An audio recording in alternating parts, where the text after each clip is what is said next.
everybody. I'm Chris Flowers. I'm president of Vets for Biz. I'm here with Maricopa County Attorney General Bill Montgomery, prior U.S. Army tank commander, and now, like I said, holding down the law here in Arizona.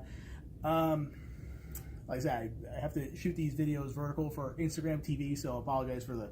But you know, so we're in the Army. We're used to being in close quarters anyway. All right, I was in a tank. It's okay. And I did shower today, so we're okay. Good. So not like being in a tank. No, not yeah, exactly. You got that right. All right. So I'll quit hitting the table too. So I just want, like I said, the purpose for the Vet-erviews, the veteran interviews, is that we're trying to reach the veteran community, and we're trying to inspire veterans to reach for their goals and what their dreams are, and to aspire for greatness. I always refer back to the speech from Denzel Washington, "Fail big." Okay, don't strive to make a living, aspire to make a difference. Okay, Yes. And we as veterans, we have the opportunity to do so. We're a different breed. We are forged in fire, and we come out hard. Nothing can stop us when we set a goal. We're going to achieve that goal. So whether that goal, I mean, if you're coming out, if you're 11 Bravo and you want to be a police officer, fantastic. He'll definitely back you up. Or if there's something you're really inspired to do in your heart, whether it's being an artist or get into coding computers, whatever that is, even if that wasn't your MOS in the military, reach for it. Okay, go for it. So I'm going to let Bill get more into his background and where he's coming from, so that way you can say, hey, you know what, he did it, I can do it too. Please. Sure. Well, thank you, Chris, and thanks for everything that you do for fellow veterans and the veterans community. Let me start off by giving a quick thumbnail sketch of where I came from before I went into the military myself. And I had the opportunity to go to West Point and get a commission as an officer, but it wasn't easy there, and it wasn't easy getting there, because I was raised by a single mom in Southern California. Father was in and out, mostly out. In fact, wound up doing federal time for drug trafficking. So let's just say that that's not the first thing you put down on an application when you're seeking an appointment to West Point. Right. So I had to stand on my own, and started the 10th grade. We were homeless, and that was also the first semester that I got straight A's, which, for someone who's in the military, we know that circumstances are what you deal with. They don't dictate an outcome. That's right. In fact, no matter where you find yourself, you manage with what you've got, and you make the most of who you are and what you have, and you get the mission done. Roger that. And for me in high school, that mission was to get an education so that I would have more opportunities. And that led to the opportunity to go to West Point. And I made the most of it while I was there. It was difficult. It's supposed to be. I had the absolute privilege to be able to lead and manage our nation's greatest resource, and that's men and women in uniform. And those are my brothers and sisters. Amen. And to this day, I carry with me, and one of the reasons why I like so much about what you're doing is that it is our warrior ethos as American soldiers, sailors, airmen, and Marines. We don't leave anybody behind on the battlefield. No, we don't. So we should not leave anybody behind when they get back home too. We should look out for them. Life's a team sport, and we learn that in the military. That we look out for one another, we pick one another up. And so when my time on active duty finally came to an end, and I was transitioning back to civilian life and to get a job, I struggled with trying to get employers to understand that while I was an armor officer and I got to play with tanks, that I was good at more than just killing people and breaking their things. Right. I mean, that's how in looking back, and I probably shouldn't have done this, but most employers would say, so can you summarize your military service for us? And I said, well, I got to lead soldiers in armor operations. And they'd say, what does that mean? Well, we kill people and break their things. Mm-hmm. And we were good at it. Very good. That can set some people off. So instead, what I learned to do, that was probably after the second interview. Yeah. What I learned to do was to say, well, okay, so these are the things that I did as a soldier. I planned, I committed to the mission, I worked with others, I formed teams, and then I assessed the situation, I applied the resources necessary to get the job done, and once that was accomplished, I would review successes and failures so we can improve as a team. Absolutely. Okay, well, you know what? Squad leaders do that. Assistant squad leaders do that. In fact, every soldier over the course of any sort of a training exercise at some point is going to be given a chance to step up one level and show what they can do. one level up. So everybody's going to have bits and pieces of being able to do that. And you mentioned 11 Bravo. If they want to go into law enforcement, fantastic, because showing that you can carry out your duties and responsibilities with integrity, follow orders, follow the law. I mean, you can see how that dovetails right into that. But even more so, let's say that you were an 11 Bravo and you were also an RTO and you like working with radios. Maybe that means that you should go get an undergrad degree in electrical engineering. There are infantry soldiers who can't think. We do know how to read. Yeah.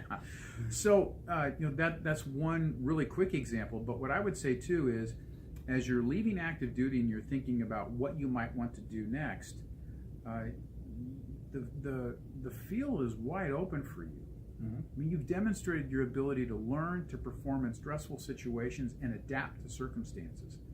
Okay, so you can adapt to anything in civilian life. Absolutely. And where you find yourself short on the training, okay, you know how to do that. You know how to address that circumstance. Go get the training and apply yourself and be committed. Whether that train's at a community college, whether it is a vocational or technical pursuit, or whether it is a 4-year degree.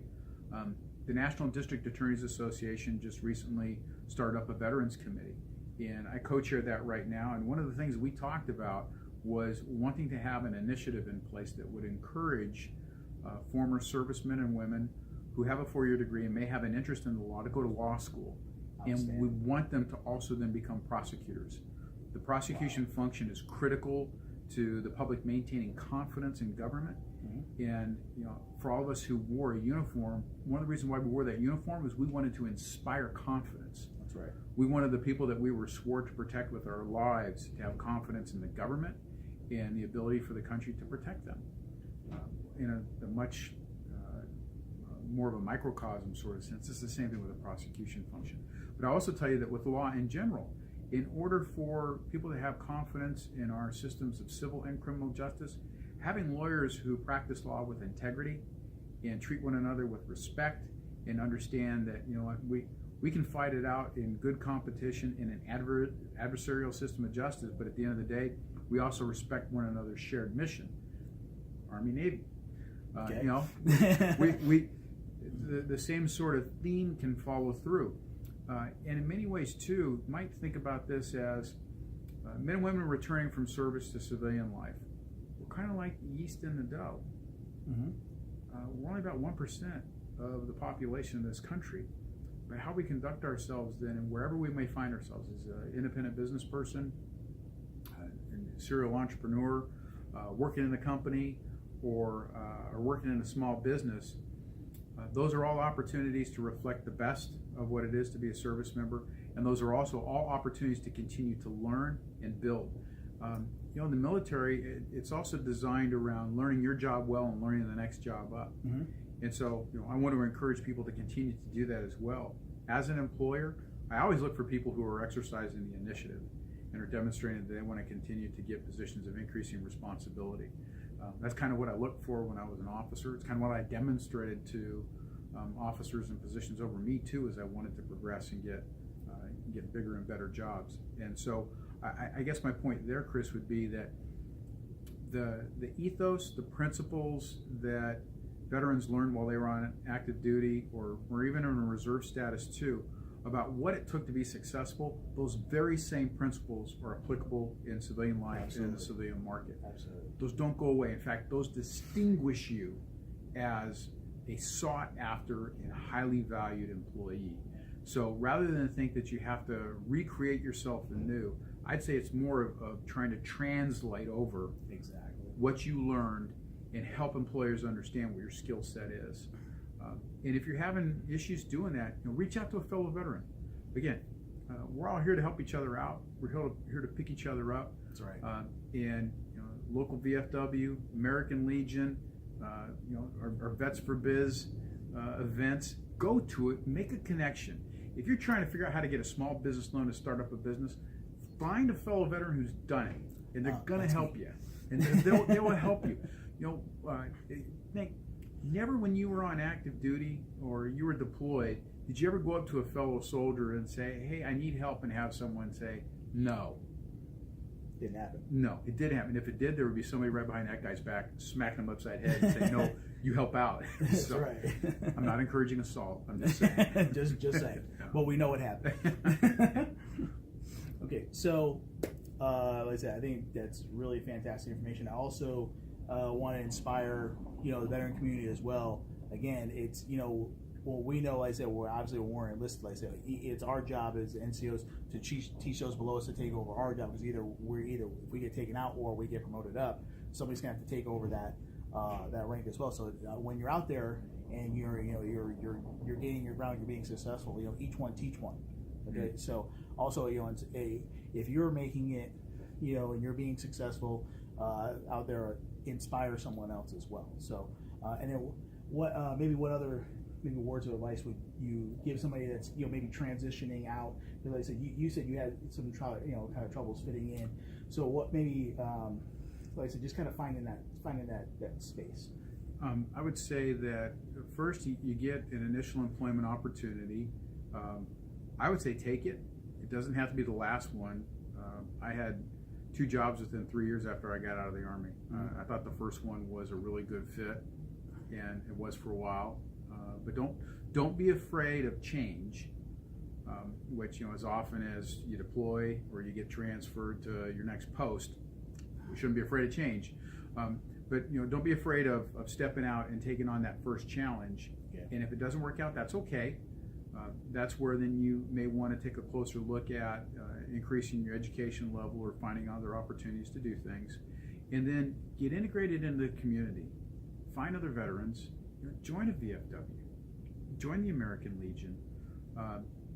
And also check on local government websites too that may often have links for veteran services that could assist with finding a job or educational opportunities or even employment opportunities. Mm-hmm. Maricopa County loves to hire veterans. My office loves to hire veterans, and we have positions that don't always require a law degree as well. So, and I would say that as you're getting ready to ETS and you're going to go back to your home duty station, I would start reaching out right away and checking in with municipal, county, and state government websites to find out what links they might have for veteran services. And then every state also has a Veteran Affairs coordinator or director. We've got that within Arizona, and I would specifically check with those offices too to see what kind of information they can offer.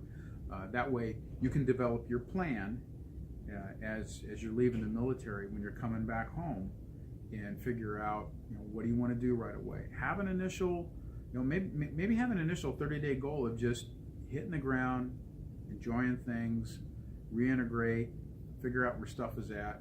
And then, depending on your timeline, then how soon do you want to start looking for a job? You may be fortunate enough that you're working on a technical MOS, and you may be able to line up an interview and a job before you actually leave. Mm-hmm. But you won't know that if you don't reach out when you know you're going to be leaving the military. So I guess to summarize all of that, when you know you're going to be leaving the military, start reaching out to local governments and local veterans organizations and develop a plan about what you want to do, either for employment, education, or maybe both. That way, when you hit the ground, you can hit the ground running and start executing your plan, and you keep moving forward. And if you stumble, reach out, connect with other veterans to figure out how they've already gone down that path. Exactly. Figure out what works. Okay. So, and of course, there are also, like I said, I know here in Arizona, outside of like Luke Air Force Base, things like that, they have the Military Success Center where people are ETS, and now they have like within 6 months. That way, you can find different places where you can interns. That way, you'll get that job experience in those particular fields as well. So again, there's a lot of different resources out there. You're not in this by yourself. Okay, so don't think that you are. Now, with the climate in Arizona or anything that's going on, is there anything maybe you like to tell the community, the veteran community, that's going on? Clear message, things like that, things that are happening, things that are going on, anything maybe we're not hearing about. I just wanted to get maybe a more clear picture from your perspective. Well, Rally Point events, once a year we have a veteran stand down. I was just down there. That was a great event, man. A lot of resources were there. A lot of resources. Yeah, it was awesome. A lot of resources. Sometimes guys come back and they don't do any of the things that we've been talking about. Yeah. And they find themselves in trouble. Right. They may find themselves addicted to alcohol and or drugs, or dealing with issues involving PTSD, and they haven't even bothered to get diagnosed yet. The Veteran Stand Down is one place where folks can go to clear up any issues they might have with the criminal justice system, and then get connected to services, and that could include the VA. There's some places where the VA might get a bad rap. VA here works really hard to try to deliver services, so we kind of want to avoid that general stigma about not wanting to connect with the VA. I would highly encourage that too. Make sure that people are taking care of themselves physically, emotionally, spiritually, and mentally, so that they can come back and be just as good a civilian as they were a soldier, a sailor, airman, or a Marine. And we want to welcome them back, and we want them to be strong members of our community. So, again, this is coming from the top, okay? And he worked his way to the top. He was, like I said, wasn't born with a silver spoon in his mouth. Or not even a rusty spoon. Not even didn't even have a spoon to around. So, again, you can do this. It can be done, okay? Things are difficult. We're veterans. We're military, okay? We can handle it. We've handled worse, okay? So, again, I want to inspire the veteran community. Reach up.